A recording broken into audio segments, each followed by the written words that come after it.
आप सभी लोगों का मेरे YouTube चैनल पर बहुत बहुत स्वागत है। वेदांत दर्शन में शुद्ध अद्वैतवाद जो है वो वल्लभाचार्य का एक बहुत महत्वपूर्ण सिद्धांत है। यहाँ पर देखने का प्रयास किया जाएगा संक्षेप में कि शुद्ध शब्द का क्या अर्थ है, क्योंकि जब हम प्योर शुद्ध की बात करते हैं तो इसको समझ लेना चाहिए कि जैसे शंकराचार्य के दर्शन में अद्वैत वेदांत की स्थापना है, अद्वैतवाद की, जिसमें एकमात्र ब्रह्म की सत्ता है। जगत जो है वो माया के माध्यम से निर्मित हो जाता है, प्रतिबिंबात्मक विवर्त स्थिति है। जैसे स्वप्न में हम चीज़ें देखते हैं या रस्सी में सांप देखते हैं, जब तक देखते हैं तब तक वहाँ सांप दिखता है, उसके बाद जब वास्तविकता प्रकट हो जाती है तो हमको रस्सी दिखाई पड़ती है। तो इस आधार पर जगत व्यवहारिक दृष्टि से ही सत्य हो पाता है। और आत्मा या जीव की बात है वो ब्रह्म ही है, आत्मा ही ब्रह्म है, अंश कहा जाता है इसलिए कि अलग अलग शरीर में उसी एक चेतना की अभिव्यक्ति हो जाती है, जिससे आत्मा शब्द दे दिया जाता है, वरना एकमात्र ब्रह्म की सत्ता है।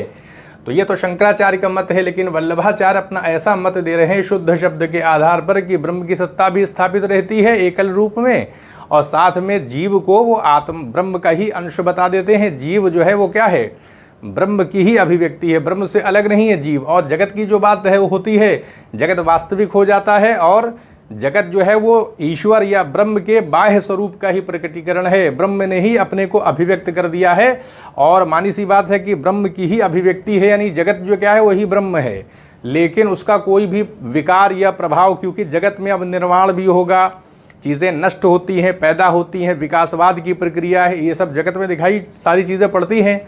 हम देखते हैं अपनी आंखों से चीज़ें पैदा होती हैं, नष्ट हो जाती हैं।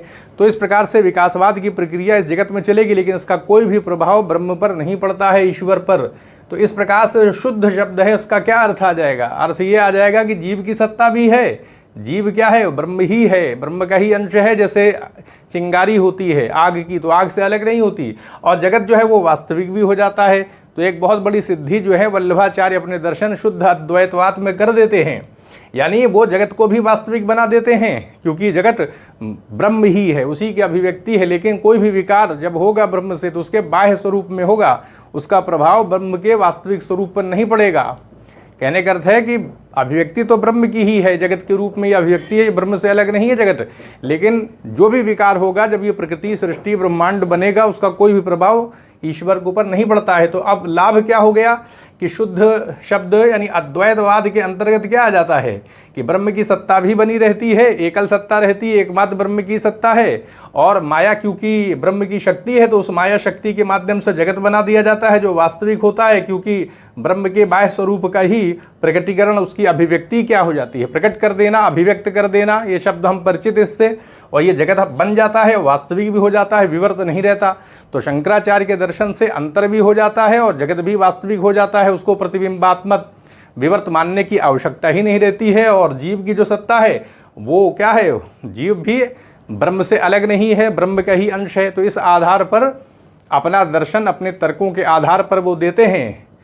वल्लभाचार्य 1481 ईस्वी के आसपास कहा जाता है पैदा हुए थे और 1533 ईस्वी में देहांत हो गया था। अणुभाष्य जो है उनकी महत्वपूर्ण पुस्तक है। उसी तरह से सुबोधनी, जब हम सुबोध लगा देते हैं शब्द, तो किसी चीज़ का जो बोध होता है वो बहुत ज़्यादा सरल हो जाता है। तो गीता पर भाष्य लिखा है सुबोधनी नाम से। तो इस प्रकार से अणुभाष्य और सुबोधनी ये दो पुस्तकें हैं।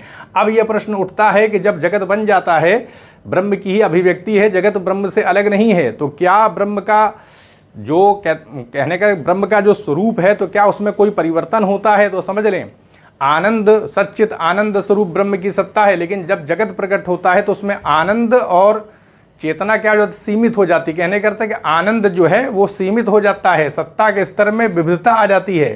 तो इस प्रकार से आनंद और चित यानी जो चेतना है, उस मानी सी बात है कि जगत के अंदर कुछ लिमिटेशन आ जाएंगी, अभिव्यक्ति तो है लेकिन कुछ सीमा तो आरोपित होगी। तो आनंद तिरोहित हो जाता है और चित्त भी क्या हो जाता है, तिरोहित हो जाता है जगत जब अभिव्यक्त होता है।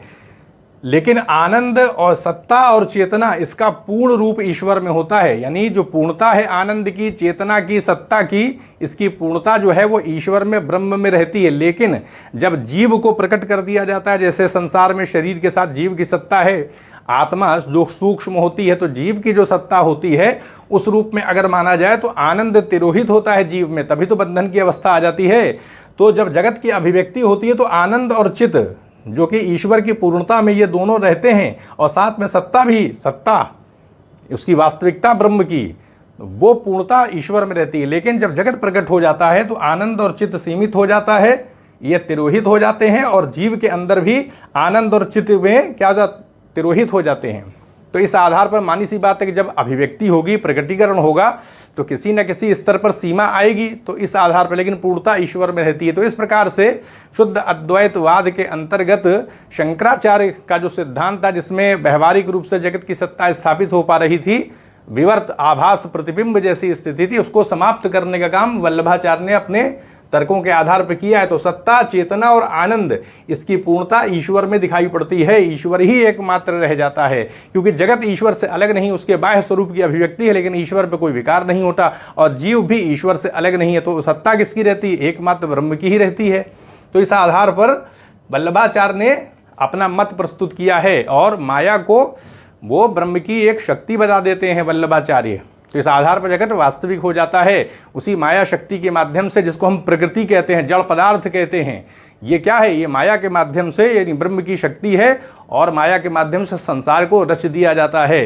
तो इस आधार पर हम अगर देखें तो जगत, जड़ पदार्थ जो है वो माया के माध्यम से शक्ति के तौर पर ईश्वर में रहते हैं, और जीव की सत्ता भी ईश्वर की एक, हम समझ सकते हैं जैसे अग्नि की एक चिंगारी होती है, उस रूप में समझ सकते हैं। जीव भी ब्रह्म से अलग नहीं है, और जगत भी ब्रह्म से अलग नहीं है, और प्रकटीकरण कर दिया है, तो शुद्ध रूप से अद्वैतवाद की स्थिति बनी रहती है, जगत वास्तविक हो जाता है। तो ये हमने वल्लभाचार्य के जो शुद्ध अद्वैतवाद है, उसमें शुद्ध शब्द का जो क्या वास्तविक स्वरूप है उसको देख लिया। जो एक समस्या चली आ रही थी शंकराचार्य के समय से, उसका समाधान वल्लभाचार्य ने अपने शुद्ध अद्वैतवाद में कर दिया है। तो यहीं पर अनुमति दें, चैनल को सब्सक्राइब भी करें, शेयर भी करें। आप सभी लोगों का बहुत बहुत धन्यवाद।